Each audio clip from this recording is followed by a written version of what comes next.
Bom, enfim, estou aqui um bocadinho frustrado porque estava à espera de ouvir as universidades a queixarem-se mais, mas também há bons exemplos e há também mais desafios. Enfim, eu acho que o José Paulo Neves poderia falar um pouco, enfim, enquanto presidente de uma agência que tem a responsabilidade de facto de ter uma administração pública moderna e muito online, utilizando esta expressão, enfim, também poderá responder aqui algumas questões, nomeadamente esta da tradução automática, que já tem vindo a ser, digamos, conversado um pouco mais recentemente. Muito obrigado. Eu começava por agradecer ao Dr. José Manuel Araújo a oportunidade de estar aqui presente. E o doutor disse que esperava que se queixassem menos, eu esperava mais, eu esperava que se queixassem menos. Portanto, eu confesso que tive alguma dificuldade em enquadrar o tema. Portanto, a AMA, para quem não conhece, portanto, a organização que preside, é um instituto público dependente da Presidência do Conselho de Ministros, tem responsabilidade da modernização administrativa.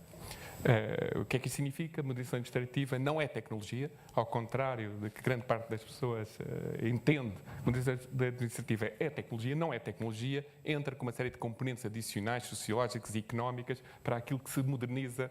Eu diria que a tecnologia põe-se numa fase final da cadeia, quando os processos estão mal feitos, não há tecnologia que os faça bem. Quanto muito faz-se mal mais depressa. E, portanto, o nosso papel é um pouco um papel transversal dentro da administração pública e garantir que há uma uniformização de conceitos, as regras, as definições dentro da administração pública. Tive dificuldade em enquadrar o tema, porque já vi, e passei ainda a ter mais dificuldade depois de ouvir os meus parceiros de painel, porque, além de não ser especialista no tema, há que ver qual é o papel que a AMA tem no meio disto tudo. Portanto, eu tinha esboçado uma série de pontos, que não vou utilizá-los, e vou ver onde é que se enquadra, e tentando responder já a uma das questões. Primeiro, como é que isto se enquadra, onde é que o nosso papel pode se enquadrar naquilo que está a ser falado, nomeadamente na questão da língua, a importância da língua, das traduções e tudo mais. Primeiro, deixem-me dizer que a forma como neste momento estamos a trabalhar na administração pública nestas áreas é com o conceito de administração aberta.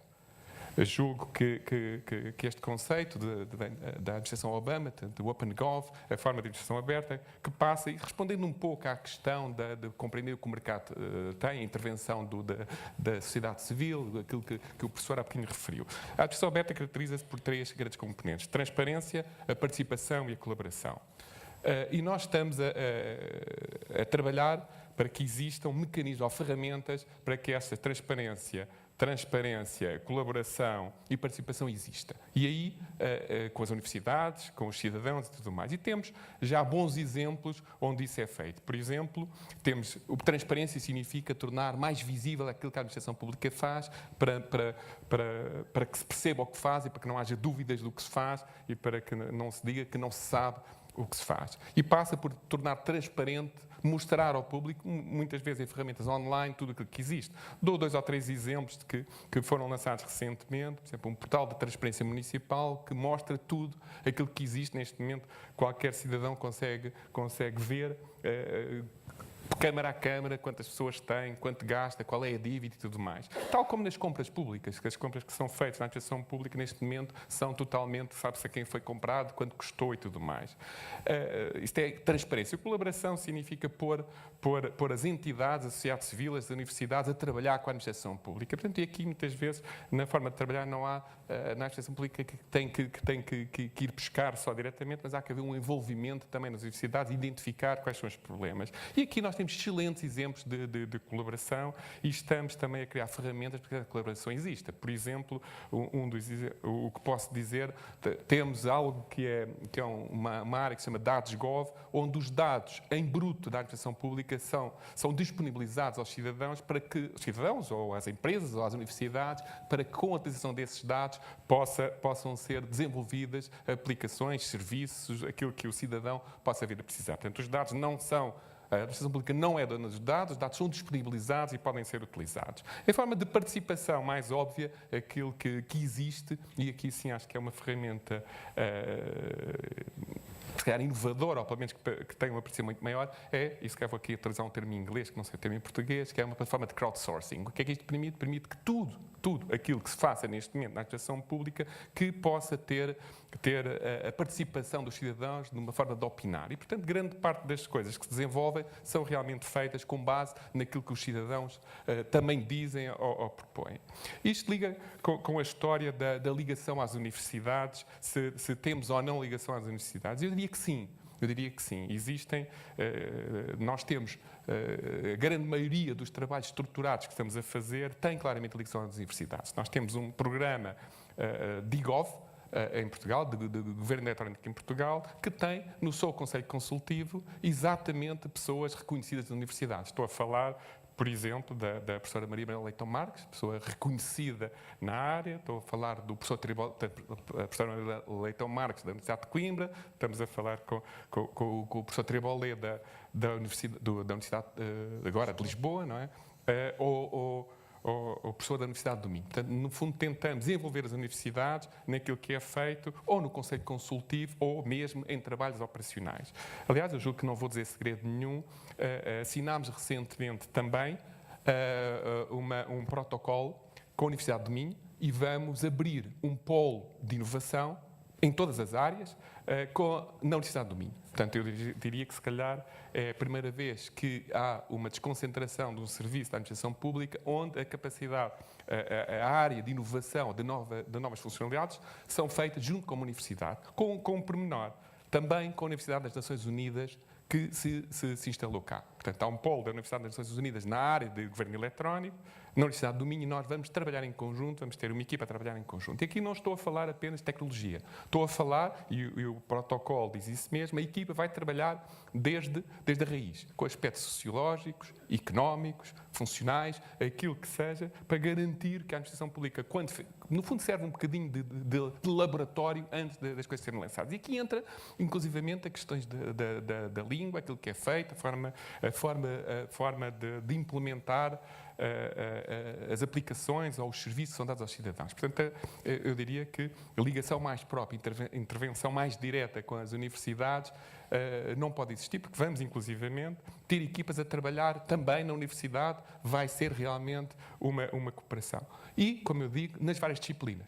Portanto, eu diria que não é só tirar para o mercado ou para os cidadãos uma tecnologia ou um serviço de atendimento, mas sim ter toda uma componente estruturada que passa pelo conhecimento teórico e muito valioso que as universidades têm. Portanto, esse é um ponto. E porquê aqui a importância da língua? Qual é a importância que a língua tem? Eu diria que tem uma importância fundamental para nós. Nós estamos envolvidos em projetos europeus, aliás, depois falarei um bocadinho do Machine Translation, que foi falar da aplicação, e esses projetos europeus passam, e eu vou utilizar uma das idades, a interoperabilidade, porque para nós a questão da língua e das entidades se entenderem, chamamos de interoperabilidade. E interoperabilidade, mais uma vez, não é interoperabilidade técnica. A interoperabilidade é garantir que as entidades falam. E a língua tem um papel fundamental. Eu diria que se tem um papel fundamental no mesmo país, tem um papel importantíssimo quando estamos a trocar comunicações, aqui estamos a falar em ambiente web, em ambiente online, quando estou a comunicar com outra entidade. E aqui, obviamente, se há uma tradução que não é bem feita de determinada palavra, obviamente que não há interoperabilidade, não há ligação. Portanto, é fundamental que haja. E, aliás, este programa de interoperabilidade europeu, uma das características principais que tem, e repito, não é tecnológico, é exatamente a questão da semântica. O que é que se utiliza, o que é que as palavras significam, como é que são postas. Em Portugal, também. Aliás, este problema não é apenas um problema entre países diferentes, mas também em Portugal. Eu dou sempre o mesmo exemplo. Em Portugal, nós temos diversos ministérios ligados e dizemos que uma coisa chamada morada. Se perguntar à plateia o que é a morada, eu diria que se calhar tinha várias respostas. O que é a morada? A morada, para mim, se calhar é a minha morada de residência. Se eu tiver, se calhar para as finanças, é a morada fiscal. Se for o meu empregador, eu digo que é a morada do emprego. E, portanto, obviamente, se eu não tiver à partida a definição daquilo que a palavra significa, ninguém se entende. Porque eu estou a comunicar, eu digo, eu vou transferir... Por exemplo, se eu mudo a minha morada, e neste momento, por exemplo, no cartão de cidadão temos a morada, eu mudei a minha morada, é a minha morada de casa, mas não estou a mudar a morada de emprego. Portanto, há aqui uma definição que tem que existir do que é entendido por morada, até nas leis. Se vem lá a morada, tem que se entender o que é a morada, ou então existe morada 1, que significa isto, morada 2, morada 3. Portanto, a questão da língua tem aqui um papel fundamentalíssimo. E, obviamente, a questão da tradução, da retroversão também. Também porquê? Portanto, onde é que quais são as necessidades? Eu diria que, à parte, e respondendo também à questão dos portais e a forma como está a tradução, neste momento, e o que está, ou que irá ser feito, ou que está, pelo menos em termos de linhas orientadoras feito, é que a presença online da Administração Pública Portuguesa deverá ter em português e deverá ter a língua, portanto, habitualmente o que existe é a língua inglesa e a língua dos países limítrofes. Em Portugal, temos que ter em português, em castelhano e em inglês. Como é que estamos a ver? Efetivamente, não existe ainda uma política agregada de forma de fazer a tradução. O que está a ser feito neste momento é uma tradução simples, digamos, com uma máquina, e depois, nas áreas fundamentais, ter uma tradução humana, portanto, por cima daquilo. Portanto, e no fundo, para que aquilo que tem mais impacto nos cidadãos tem que fazer isso. Eu diria que, na minha opinião, ter uma tradução humana em tudo com a dinâmica, eu diria que é difícil. Agora, que é fundamental aumentarmos o nível de qualidade e ter um maior número de páginas com a intervenção humana, sim. Eu diria que com isto poderão haver ferramentas online mais ou menos sofisticadas. Eu diria que, por exemplo, nós utilizamos, em parte, e depois, como eu digo, com a intervenção humana por cima, o Google Translator traduz mal. Curiosamente, a empresa que eu presido chama-se Sama, habitualmente chama-se Love, quando é traduzido. Portanto, traduz por Love, o que é assim engraçado. Portanto, a Machine Translation, a ferramenta que existe, eu diria que é uma ferramenta que existe, não resolve tudo, mas ajuda. Ajuda num determinado setor, ajuda num setor de instrumentos legais. Já não resolve o problema num ambiente web e resolver tudo, porque aquele ambiente... Eu diria que é uma ferramenta, se calhar, um bocadinho mais evoluída, que eu diria que tem um grau de inteligência, não sei se posso dizer assim, tem um grau de inteligência, porque joga com toda a informação que existe e, se calhar, se a AMA já tivesse aparecido nos artigos, já aparecia como AMA e já não traduzia, aparecia como LEV, porque, se calhar, em 10 ou 15 traduções anteriores, num contexto, e ela analisa o contexto, já existe. Então, eu diria que é algo evoluído, eu diria que resolve, ou pelo menos ajuda a parte responde a parte, não responde a tudo, na minha ótica não evita o tradutor humano, mas se calhar facilita em determinados contextos, nomeadamente no ambiente legal, nos documentos legais.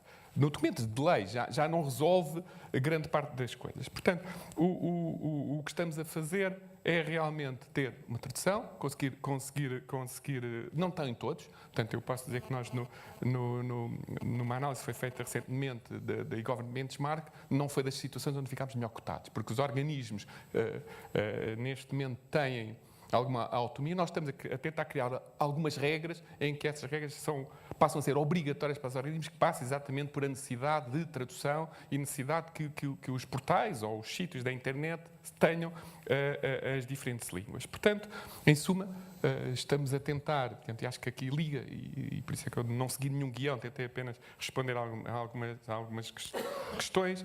Acho que a questão da língua é importantíssima, a questão das traduções ou retroversões é importantíssima, portanto, e expliquei um bocadinho da forma como estamos a abordar. Quanto à questão de sim ou não a utilização do Machine Translation cá, sim, nós já tínhamos iniciado anteriormente, aliás, quando fomos abordados depois pela Assembleia da República, julgo eu, tínhamos abordado, porque este projeto de Machine Translation começou exatamente pela questão da interoperabilidade e a capacidade, a necessidade que havia na questão da interoperabilidade e como componente fundamental da interoperabilidade.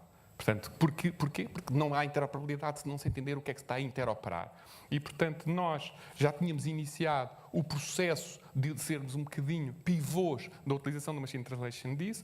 Acho que temos que fazer isso com vários parceiros, entre eles universidades. Portanto, acho que é identificar e, portanto, convido desde já, digamos, e é um desafio para alguns universidades trabalharem connosco na forma de utilizar, adaptar e racionalizar e ver a utilização que podemos ter do Machine Translation, ou a customização, se posso dizer assim, que podemos ter do Machine Translation. Mas sim, vamos trabalhar, já estamos a trabalhar, para que tenhamos a utilização do Machine Translation cá e de forma a que possamos utilizar para as administrações públicas, deixem-me dizer assim, mas não será certamente a solução que substitua algo. Complemento. Muito obrigado. Bom, eu em relação a esta questão da tradução automática, o Machine Translation, quero dizer que a Assembleia da República tem o maior gosto em ser parte deste esforço de, enfim, usando o título do painel, Sinergias, é juntar os esforços comuns, mas obviamente que temos de dizer que a Direção-Geral de Tradução da Comissão Europeia é, digamos, o grande dinamizador, mas nós juntamos a todos os que queiram fazer parte deste grupo, desde já. Marcamos o nosso lugar e estamos disponíveis para trabalhar com a AMA e com todos, no sentido de termos este processo, digamos, a andar e que seja de facto útil para a administração. Para a administração pública, para as universidades, para todos.